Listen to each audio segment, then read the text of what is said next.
Welcome to Taking Teen Style, Tea Talk, Real Talk, Conversations over tea, where we will be discussing topics and issues that matter. Now today I have a wonderful lady, entrepreneur, just a fabulous person, Tiffany, Budgetnista. She is just doing some marvelous things in this universe to make us all better financially. Mm-hmm. So Tiffany, thank you so much for coming on the show. I'm so excited to have you here. Thank you for having me, Sharon. So basically, I just want to kind of know about your journey, and how did you find this passion in this whole financial piece of what you're teaching other people? Well, I grew up in a really financially savvy home. Mm-hmm. My father was a CFO. Mm-hmm. He was also an accountant, and he also had 5 daughters. Wow. So he had to know how to manage his money. Definitely. And so I think he worried that, he had all girls, and he wanted to make sure we knew how to take care of ourselves. Right. So he taught us how to manage our money very early on. Wow. And so that's how it all started for me. Wow. Nice. I'm sure that with 5 girls, that's, girls like to spend Yes. money. So that must have been a challenge for him. I mean, was it an easy thing when he was sitting you guys down and letting you learn about money and how to spend it? No, my father was good at this. Mm-hmm. He knew how to relate what was important to us to money. So I might say, Daddy, I want to icy the icy man's here. Well, this morning, he would say, you had the water running for extra 20 minutes, that's $1. Right. Ooh. So you spent your $1 playing around in the bathroom this morning. And you're like, to a Wow. 5-year-old, all I heard was no icy. Right. And so I knew next time I'm turning off the water, Right. I'm cutting out the lights, Right. because I wanted to be able to get the things I wanted. Okay. Mm-hmm. Wow. Yeah. That's fabulous. Wow. So let us know, so from that point, just lead us down the road of where you were before and now where you are today in terms of teaching others about, what you're doing. So I thought, when you're a kid or a child, you think that what happens in your household happens in every household. Mm-hmm. So I assumed everyone was getting those money lessons. It really wasn't until I went to college and my college roommate was actually getting calls from bill collectors. Oh, boy. I didn't even know they did that. Wow. Because I would answer. And, they'd harass, they would trick you. Oh, they they're would. a pain. And so I called my father, Daddy, bill collectors call people. And he said, yes, when you don't pay bills. So I realized, wow, everyone is not financially savvy. Yes. Everyone didn't grow up with that in their home. Mm-hmm. And so I began showing my friends in college. And then I was a teacher after college when I graduated, and I began showing my coworkers. I taught preschool, so the kids would have nap time, and their parents would come in, and then I would have parent university, and the parents would. Now this is where, right in the same room when they're waiting to wake up the children, because they would say, Miss Tiffany, I'm struggling, and I would say, let me see your budget. You know what? Come back at nap time. Oh wow! And so it just began like that. It just was something I would do because I was good at it. Right. And then my school closed in 2009. And I thought, I don't want to go back to teaching traditionally in the classroom anymore. Mm-hmm. And I began volunteering, and I kept volunteering in this one capacity, teaching financial literacy. Right. And people started asking, how much did I cost? And I thought, for what? Right. And my best friend at the time, she was like, you should make something up. And I'm like, are you allowed to do that? Because you weren't thinking about a business, No. And so I asked my little sister, the baby of the family, what should I call myself? She said, the Budgetnista. Now, where did she come up with that? I don't know. Popped up in her head? Because you know what? There was a fashionista. Okay, right. Yeah, right, so they're all young and cute, Of course, yeah. And so she was like, well, you do budgets and stuff. And I said, okay. So I Googled it. Nobody had it. Right, that's awesome. Yeah, then I trademarked it, and so here I am. Nice, yeah, because I thought that's like Budgetnista. Wow, that's fabulous. Just in the name alone, it catches your eyes. So yeah, that's nice. Wow. So you said you weren't teaching before. Now, what subject were you teaching? Or I was teaching preschool. Okay. Which was perfect. And, it just reminded me that there are no coincidences in life.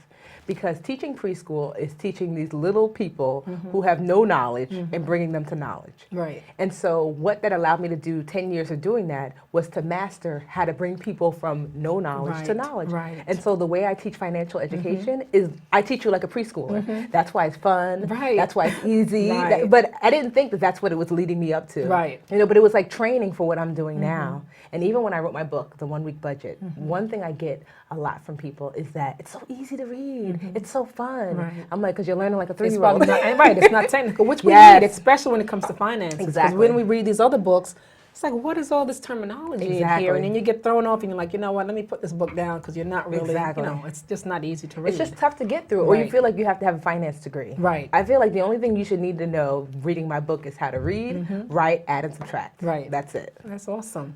Awesome. Now, I know that this was like one of the top bestsellers for Still. a long time, right? Still. So It what was is number it 2 now? today. Is it number 2 today? Wow, because I know it was number 1, right? Oh my God, I think that's so awesome. And then I also was reading that they did some kind of survey. I think it was some bank online that did a survey for the people's most favorite financial person, and you came in number 3 out of all these people. I think it was like a list of David Ramsey.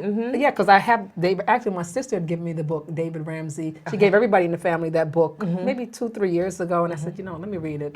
And I did read it, and I was like, okay, but I started to do it, and then, it's hard to always stick to it. But, I'm definitely going to read this. I'm getting 2 copies today for my son and my daughter, which is 21 and 29, because that's the age where they're spending money, and they're not really thinking about their future. And I was so impressed that, when you said you were making $12 an hour, how much money you saved, I was like, wow. $10,800 you know what I mean? in 1 year. Right. And that was the beginning of the 1 week budget. That's the name of the book. And really I learned is that you don't have to have a lot to make a lot, or to have the Vanna White. Right? Yes.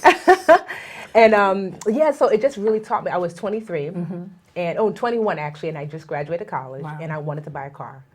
And at the time, the only job I could find was being like an assistant at a daycare center, and I think they were paying me $12 an hour. It was like $1,400 a month. Wow.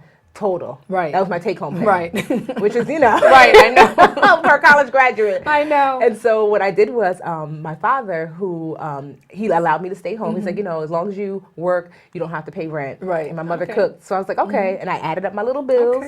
And it was like student loan, train fare, and it was $500 a month total. Okay. So I figured, okay, if I make 14 and I spend 5, that's $900 a month I can save. And so I did for a year. I had $10,800. That is awesome. And I told my father I want to buy a car. He said, well, cars cost money. Right. I said, I have and to money. maintain it too, right?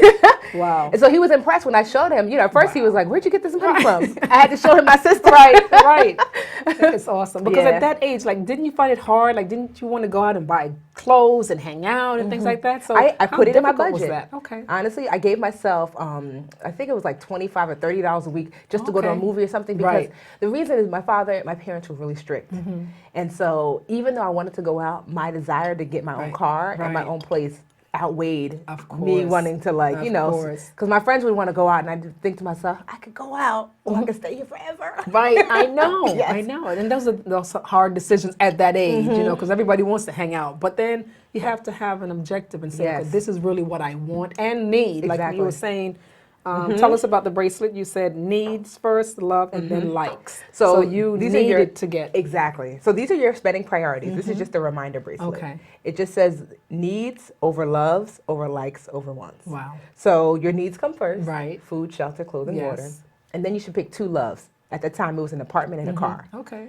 And so what that meant was everything else was only a like or a want. Right. So going out was a like or a want. So if it was going to cost me $50 to go out with my friends, I could go, but that meant that's $50 less toward my apartment or car. Exactly. Was I willing to say that? Wow. And so I was not. Right. And so even now, my 2 loves are my business, the Budgetnista, and travel. Right. So if my girlfriends are like, Tiffany, you want to come here? It's only going to be $100 or whatever. I'm like, $100 to go out with you, or $100 less for my ticket to Paris. Right. I choose Paris. There you go. You know what? And when you put it in that perspective, it just makes you just say, okay, no, I got to focus on this. And to start at young ages, I think it's perfect, because if you teach a child, even at 5, because I do my workshops on etiquette, you have to teach them at a young age to learn about money, to appreciate money, and then to, like you said, know what your needs are first, then all these other things. Exactly. And I think it then balances out, and then people don't have any regrets, like, oh, I wish I didn't go out last week. Exactly. So like we were saying before the show started, I said my daughter, who's in culinary, she loves food and she loves to cook, and she's a great cook. So she had made some dinner, I think it was Saturday night. So we were going to go out for Easter Sunday and, get our nails done and everything. And then I said, okay, so we'll come back home and we'll eat your food and we'll watch a movie. She goes, no, Mom, I want to go out to eat for Easter Sunday. I'm like, oh, come on, we have your food here. And I'm telling her about you. I'm like, no, but you know what, the Budgetnista, she would say that you need to, save your money. You already have food here and it's good food. Why go out? So I would, love for her to just really read this book so she can understand are some of the things that you want. And she does want a car, and she needs a car. Right now, mommy's taking her to work every morning. Not that it's far, but so she wants to get that car. So I have to try to let her know the importance. And I'm glad that you gave this to me. I'll give you another one to give to her. That was for her too. Thank you. And I'm going to tell her. These are important.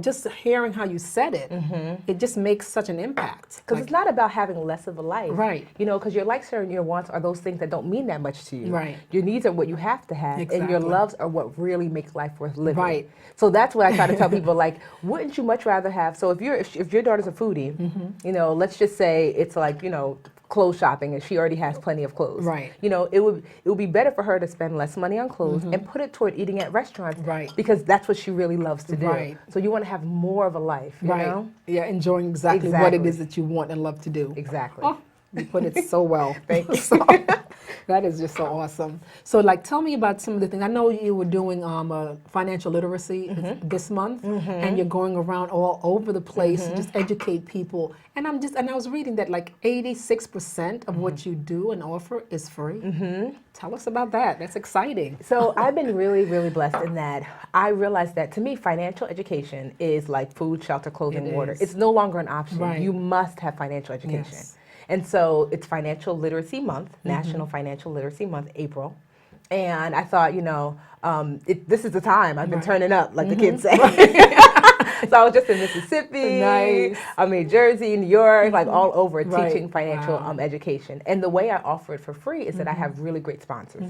So I work with organizations like the United Way, Boys and Girls Club, Dress for Success, Prudential. So they'll pay me so I can go into the community and offer these classes for free. Awesome. And so that's how I try to structure my business. So the person sitting in the seat, it feels like a nonprofit. Right. But it's a for-profit company, Right. the Budgetnista, because I get payment from these large organizations. Right, that's awesome. Very awesome. Because I know, for what I do, doing the social etiquette and dining skills, I always say, I want to do that for people in the urban community. But then when I reach out to them, it's like, oh, well, we're nonprofits, and it's, we really can't afford it. And I'm like, this is really the people I want to do it for because they don't have the money to do it. But it's hard. So I'm glad, but financial literacy, like you said, if people know how to do that from a young age, life will be so much easier. There'll be no bill collectors calling you because now they've learned the lessons of need it, love it, like it, want it. There you go. That's phenomenal. Thank you. Yeah. So tell us about your trip to India. Oh my God. How long did it take you to save, and what were the steps, in terms of doing that to get So my needs, everybody knows food, shelter, clothing, water. And my two loves are my business, the Budgetnista, and travel. Yes. So I have dedicated a percentage of my income to travel. So 20% of my income I set aside for retirement. Okay, nice. Because I'm self-employed, so 10% exactly. won't do. Right. And then I set aside a percentage for taxes because Uncle Sam is going to want his. I know, that's so true. But I also set aside 10% also I give. I find a nonprofit in the city I live in, Newark, and I pick a new one every year. Yes, nice. And I give 10% of my income. Okay, wow. And then I give 10% to myself for travel. Right. So it used to be 5%. Right. But I'm like, Tiffany, you know what? You're responsible. You put away your money for That's retirement. right. You give back to the community. You could give yourself a little bit more. Because, they do say pay yourself first. Yes. But, I mean, I guess you have to look at that depending on, No, well, pay rules. yourself first really means retirement money. Okay, So you that's should true. always do that That's first, true. That's true. even before anybody else. Right. Even I always feel Uncle Sam could even wait. Right. I can't because when I'm 80, Right. Uncle Sam's not gonna care about me. Right. I have to That's care for about sure. me. That's for sure. And so India happened because I was setting aside money every month when I get paid from different organizations, and then I look into I have an online only bank account. And I believe that everyone should have some savings in an online only account. Yes. Because you can't go into the bank, withdraw any money. Yes. You have to wait 2 to 5 business days to have that money transferred back into your Exactly. account. So no impulse spending. Right. I know. Because people don't realize I'm not as disciplined as you think. Right. It's hard. Yeah, but if it's away and I'm like, ooh, cute dress. 2 days, Tiffany. Are you gonna wait 2 days to get your $30? Right. Exactly. It's true. All that impulsive buying. Exactly. That's what gets us all in trouble. Exactly. But I'll say for me, the debit card, I think, was the worst invention. Yes. That's For the human race. You will swipe away all of your dreams. And even because I used to budget, and then, when I had gotten married, my husband was like, what's with this budgeting? I said, it helps me. It makes me focus, and I can save, and I can pay all my bills, and just have fun. But when the debit card came, I wasn't even, not that I didn't have a budget, I had a budget, but it was just so easy to just swipe because I used to just make sure I had my cash for whatever I needed until I got paid again. But when that debit thing came, I wasn't recording anything in my book, and the next thing you know, oh my God, I swiped too much. That's the purpose of it, and it's to just, make you it's overspend. And so once I opened up those accounts and I saw I had travel money, then that's just, I look and I say, I saw India was like going to cost me, a round trip flight was like $970. Right. And then the trip itself, like I found this really great travel group online called No Madness, and it was $300 for the accommodations and food. And I had the time, I had the time. When I say the time of my life, I rode elephants, camels, fed monkeys. I saw the pictures online, and I was like, oh my gosh, because I was like, you know, that's one of the places that I want to go. It's on my vision board, and I'm like, oh my God, I have to get there. She's there. It was on my vision board too. Yeah, and that's what I was like. It's exciting. So I was like, okay, she's my inspiration. I have to really start doing some of what she's doing so that I can get there too. Because people don't really get it. Like they think I'm really cheap, but no, that India trip cost maybe like $1,700. Right. So that costs money, right? You know, but because I don't have cable, you know, I don't really buy too many clothes. Like twice a year, I do like bulk shopping when things are on sale, right? You know, my car is a '99 Toyota Camry, right? You know, you have to know your priorities for what you want, exactly. And travel, and travel is so important to me that those other things can. It don't matter, exactly. You know, some people they want the nicest cars, but then they're stuck with this, you know, monthly bill and all the maintenance that goes with it, and then they're not thinking about like other things that they really truly like. Car, yes, is a necessity, but you don't need to always have like the biggest, the best. Exactly. You know, and that's what people need to learn. Exactly. And to me, it's crazy, but a car is like one of the biggest. A new car is one of the biggest wastes of money, because you think about it this way: I could buy this dress. I think I got it from like JCPenney. If I don't like it in 7 days, or even sometimes up to 30, I can actually bring it back for the same amount of money that I bought it for. You cannot do that with a car. No. You buy a $20,000 car, you're not getting $20,000 back. Not at all. You can do that with a dress. You can't do that with a car. Right. That tells you something. That it's just not a wise decision unless you have enough money to buy a new car full. To buy a new car, because you're going to lose money as soon as you drive it away. It's so true. And like you said, to pay in full. Like I had a girlfriend I worked in IT. She just went straight out and bought her Camry full cash, which I think makes more sense because by the time with the interest and you pay it off, whether it's 4 years or 5 years, that money you could have invested in something else and making more money. Exactly. You know, but again, people need to learn about. I go over all that in the 1 week budget. #1 Amazon bestseller. Yes, I think that's incredible. I mean, I've just been so impressed by you and what you're doing, and the fact that, again, you can go out into the community and they don't have to pay. That's incredible. Because to me, I want to give back, you know, to people who need it most. Right. You know? Right. So I knew there had to be a way to do that. Yeah. Now, was it a task on getting the sponsors? Like, you know, how easy was it to get the sponsors, especially because you're not a nonprofit organization? So it was, I mean, honestly, social media is like amazing. So I think I tweeted, like, oh, I really want to do financial workshops in the community. And someone tweeted me back and said, you should go to the United Way. Okay. So I sent like an email and I had a meeting.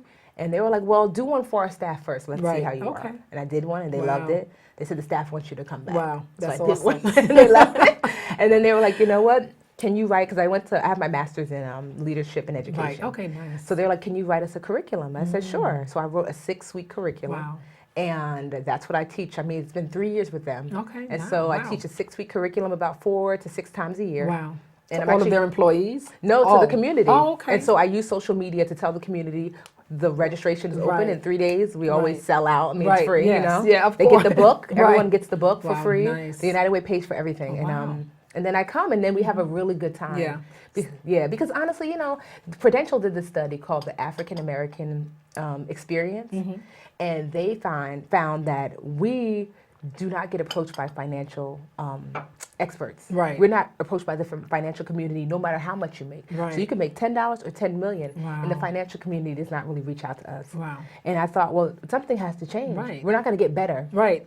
That happened. So that's what the Budgetnista is all about. Right. Bringing that back into the community. Right. And I think, you know, something like this should be incorporated into our education. You know, because a lot of time parents weren't taught, so they're not going to teach you. And I'm sure, now, do you do this like for families together? So, you know, well, it's usually like about, I want to say 17 and up. So people bring their kids. I'm like, bring your kids, you know. But I do, like I go into schools, middle schools, preschools, because I taught preschool. Yes. So I can teach at every level. Right, that's awesome. I actually have this financial literacy game called Real Life, a Game of Choices that high schoolers play.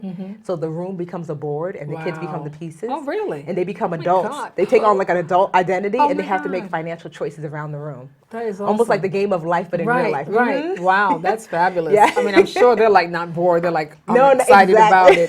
And So they're like, wow, this is really crazy. you're like, so give me like some more details about it because I'm interested. I got to go to something like that. That sounds so like the way so it much works fun. is that like I have stations around the room where they're manned by the entrepreneurs. So Right. the kids are either an entrepreneur or a family member. Okay. So there's housing, charity, transportation. Right. And their job is to try to get you to buy more than you can afford. Right. Oh, And then the okay. kids, they get a folder and it says, in your family, there's 2 parents. One is like a nurse, the other's a mechanic. You have 4 kids. These are their needs, and this is what you make a month. Right. Okay. And then I give them, Wow. they have to make a budget, and then I give them money. And they actually have to spend money around the Wow. room. They have to buy a house. They have to get a car. You see them run out of money, go Oh back to my- the bank to borrow money. Oh, no. And they're like, and then at the end, you hear a great conversation like, my mom doesn't even make this much. Wow. And she's got more kids than I had in my family, my Right, big family. right. How does Wow. she make it work? Wow. Exactly. Yeah. So they go home with a new It is. appreciation. It yeah? is. Again, if people don't know, you have to learn and Exactly. appreciate. You know, because money, they think, especially when you're young, they think it grows on a tree. Like, Mom, can I have this? Can I have that? And we'll look at you. You know, every parent says that because my mom said to me,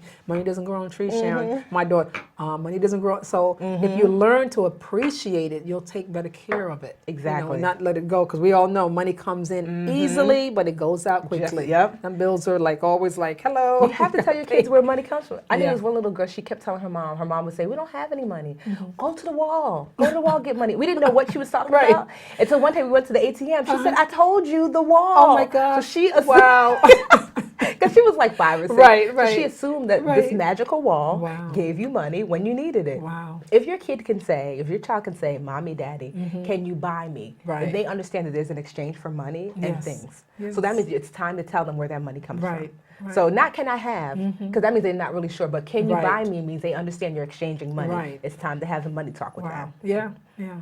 And I think if we, you know, just like chores, you know, when you're growing up, I think it's important to have chores. So it's the same thing. So if you get your little, you know, pocket money every week, you have to insist on your children saving a certain amount of Exactly. it. Just like, and I always tell my daughter, I said, when you get your paycheck, you know, at least half. Save half, and then the rest of it is for, you know, all your bills and for, you know, spending.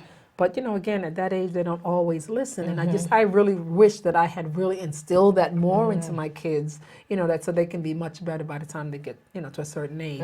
But I think, you know, what you're doing is just so phenomenal. And you're going all over the country, which is great for you, too, because you love to travel. Yes, exactly. Right? So that's great.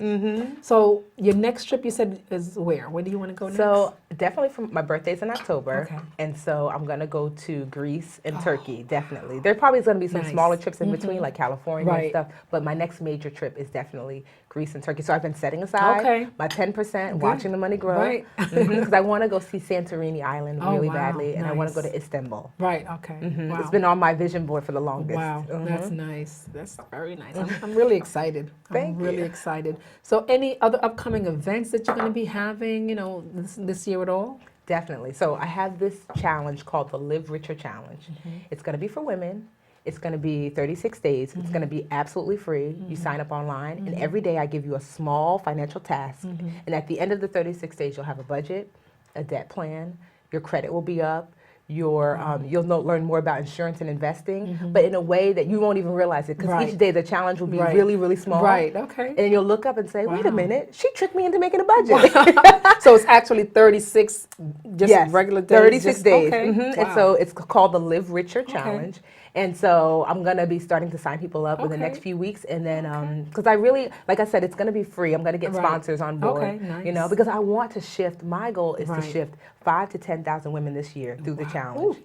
To get people signed up, and then next year another 10, and then Wow. 10 after that. Right. So that way, in 10 years, 100,000 women. Wow. Can you imagine? Yeah, that's Shifted awesome. forward financially. I'm signing up right now. Like, you know, do you have a website already set up for that, or you're in the No, it's process coming, of doing but that? if you Okay. have like the budgetnista.com, so Okay. Budgetnista. Yes. So it'll and I have I'll my be the intern first on board. one. Signing up. Yeah, because I just want, because can you imagine? I just think to myself, like, if we could shift all these women forward financially in the Right. next 10 years, it'll change the The landscape economy, of our country. right? The economy will Exactly. be so booming, Right? So booming. From even 100,000 women, if you just save $200 a piece, or $100 a piece, or even $10 Right. a piece, of what that would do for savings Right. or investing, Of course. or spending. Yeah. So, and you know, we all know it's really through women make the most financial decisions in the Yes. household. You know, even if they don't make all the money, Right.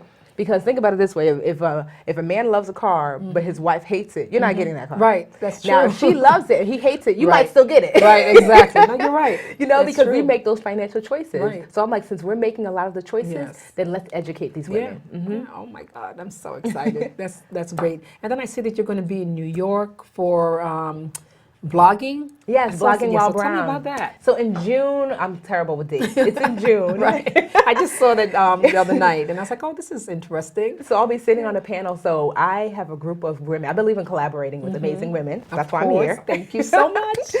And there's 4 other women. We call ourselves the Frugal Fab Five. Okay. And they all have their individual brands.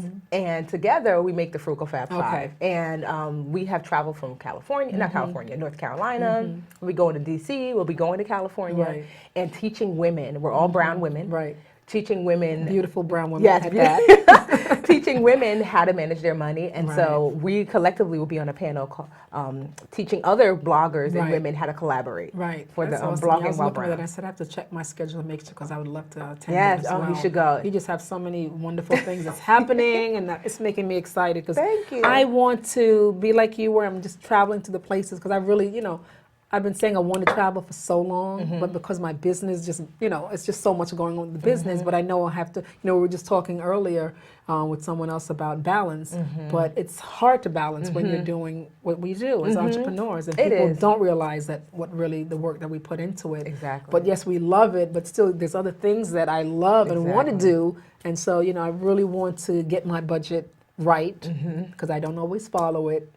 But I find though, as an entrepreneur, I'm actually spending less than I did when I was making all this money working for IBM. Because now when you have less money, you're a little bit more Yeah. careful with it Yep. and stretching it and doing what you need to do. Exactly. But I think if we budget more, you can have more. You right? change your budget, you change your life. Yes, yes.